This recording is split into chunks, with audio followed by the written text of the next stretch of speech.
Hi, my name is Abby and this is China, and we'll be doing horse vital signs today.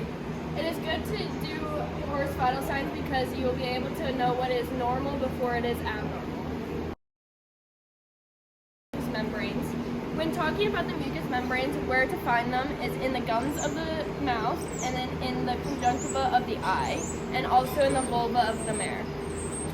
So a few things to note when you're talking about the mucous membranes is the color. Color can indicate a lot of things. When we first start out, you look for a nice pink and nice and has saliva all over it and is not super tacky or anything like that.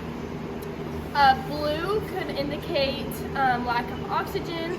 Brick/fiery red could indicate fever or infection.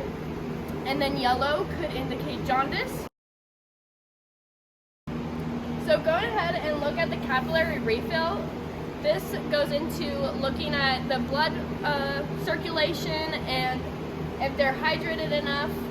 So what we're going to do is we're going to lift up the lip and then we're going to press on the gums for 1 to 2 seconds and then lift off and then see how fast the color regains.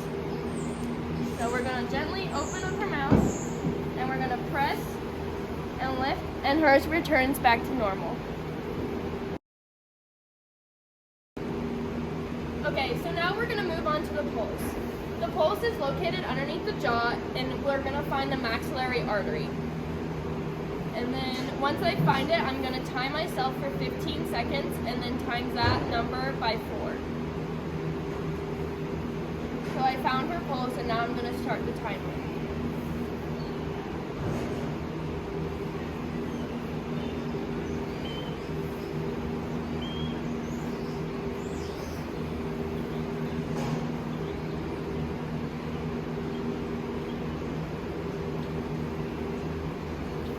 So I got 8, and that means that her pulse is 32.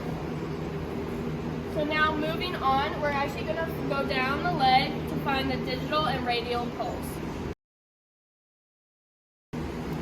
Okay, when we're coming down the leg, we're going to find the radial right here, right behind the leg, and then when we go down, we'll find the digital. The digital pulse is actually really good to learn to find, because that could indicate if it's bounding, which means it's a rapid heart rate that you can feel. That means that they could have a hot nail or abscess, or they could even founder. Now we're going to move on to the skin pinch test.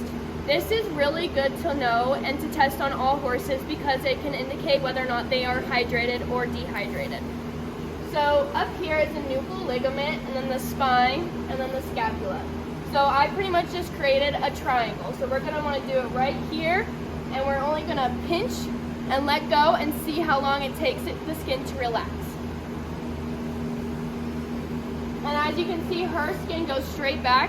And again, this can vary on horse to horse depending on the elasticity of the skin, and if it stayed tented, which means that the skin would stay up, that could indicate dehydration, or it could just mean the horse is a little bit older and the elasticity has gone away from the skin. Now moving on to the heart rate. So I'm going to time myself again for 15 seconds, and I'm going to use my stethoscope and push it up into her armpit. And with the heart rate and the pulse, they should be exactly the same, and if not, that can indicate something is wrong.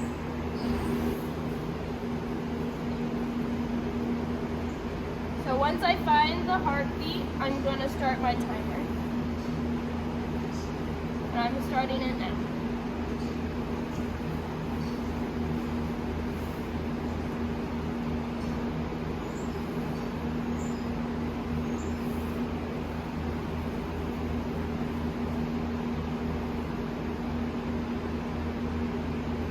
Okay, and then I got 8 again, which means her heart rate is 32 as well as the pulse. Okay, the next one we're going to do is the respiration rate. So I'm going to stand back here and watch your flank move up and down, and that is 1 breath. So with the respiration rate, you only want to watch the flank and not the nostrils on the face of the horse because they could be sniffing or smelling something or just taking a side. So the flank is the best part to be able to see how much they are breathing and if they are. Okay, I'm going to start my timer for 30 seconds, and then whatever number I get, I'm going to times that by 2. Now I started my timer.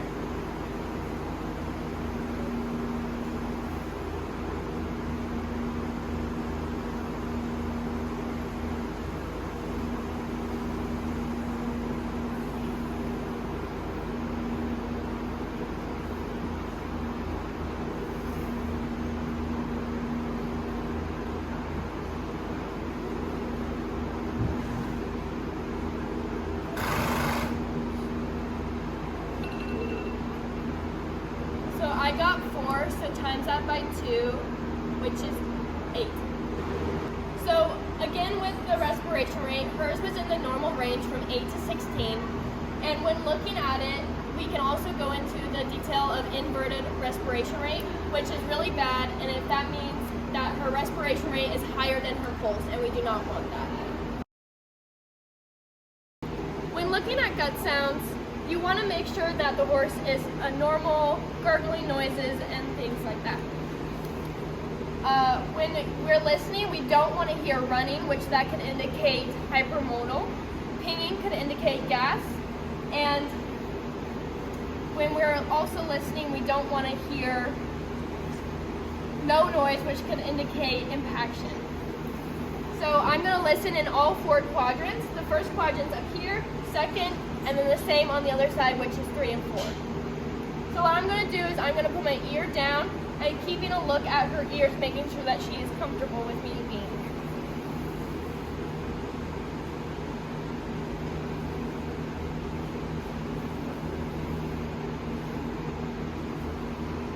And then moving on to the second.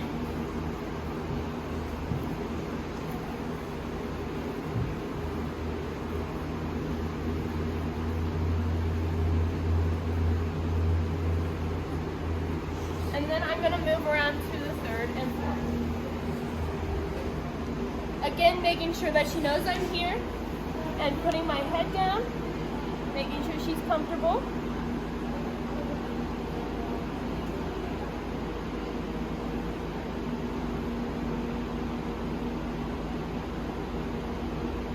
And then moving on to the last one.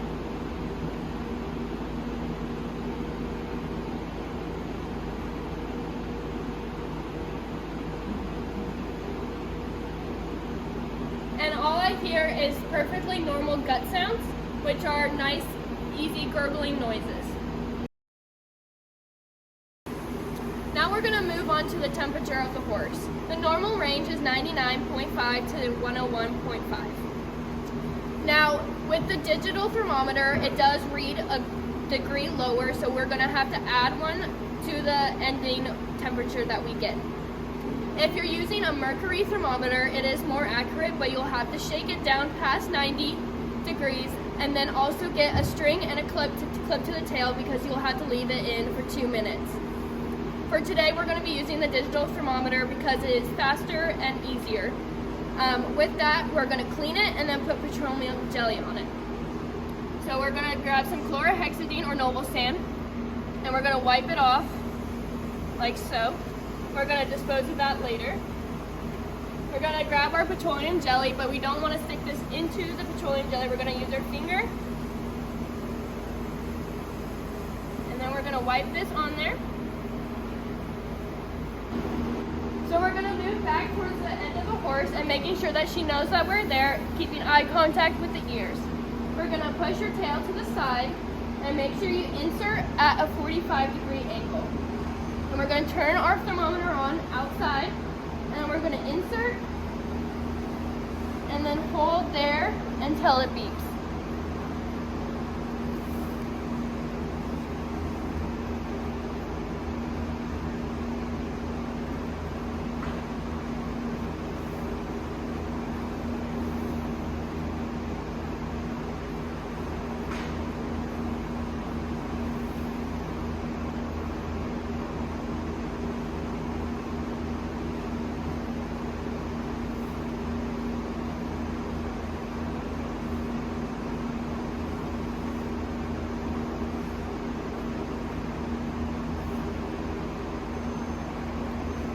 So the thermometer is reading 99.9, so we're going to raise that to 1 degree higher, so she's at 100.9, and that is within the range.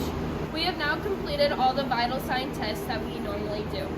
We are going to move on to behavior within the horse. So what is normal for my horse could be different for another horse. When looking at behavior, you want to make sure if they're laying down at a different time than they normally do. Whether or not they are circling in their stall, pacing, weaving, could be an indicator that is something wrong, or they have an underlying problem.